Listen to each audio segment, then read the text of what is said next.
आज आपण खुसखुशीत कचोरी घरी कशी बनवायची ते बघणार आहोत। तर त्यासाठी एका बाउलमध्ये 1 वाटी मैदा घ्यायचा आहे, त्यामध्ये अर्धा चमचा मीठ टाकायचं आहे, 2 पळ्या तेल टाकायचं आहे मोहनसाठी।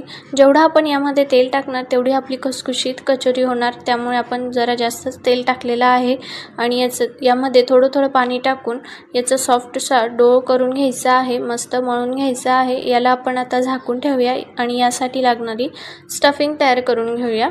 तर कढईमध्ये थोडंसं तेल टाकून त्यामध्ये अर्धी वाटी चणा डाळीचं पीठ किंवा बेसनाचं पीठ आपण टाकलेलं आहे। त्यामध्ये 1 चमचा धनेपूड टाकूया, अर्धा चमचा गरम मसाला, हिंग, हळद आणि लाल तिखट आणि धणे या ठिकाणी क्रश करून घेतलेले आहे ते टाकूया आणि याला छान असं मिक्स करून घेऊया।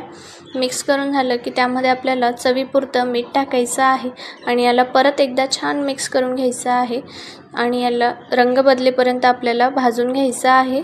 आणि जो आपण डो लावून घेतलेला आहे, जे आपण मळून घेतलेलं आहे पीठ, त्यातला एक गोळा घेऊन त्याला असं पसरून घ्यायचं आहे हाताने, लाटायचं वगैरे नाहीये आणि त्यामध्ये हे सारण भरून अशा प्रकारे फोल्ड करून घ्यायचं आहे आणि त्याला देखील हाताने जसं पसरून घ्यायचं आहे, अजिबात लाटण्याची गरज नाही। आपल्याला हे कचोऱ्या तळून घ्यायच्या आहेत, तर त्यासाठी कमी गॅस ठेवायचा आहे, अजिबात वाढवायचं नाहीये, मध्यम गॅसवर आपल्याला हे तळून घ्यायचे आहेत चांगले रंग बदलेपर्यंत। तर तुम्ही बघू शकता आपल्या छान अशा कचोऱ्या बनवून रेडी आहेत। एन्जॉय करा। व्हिडिओ आवडल्यास लाईक, कमेंट आणि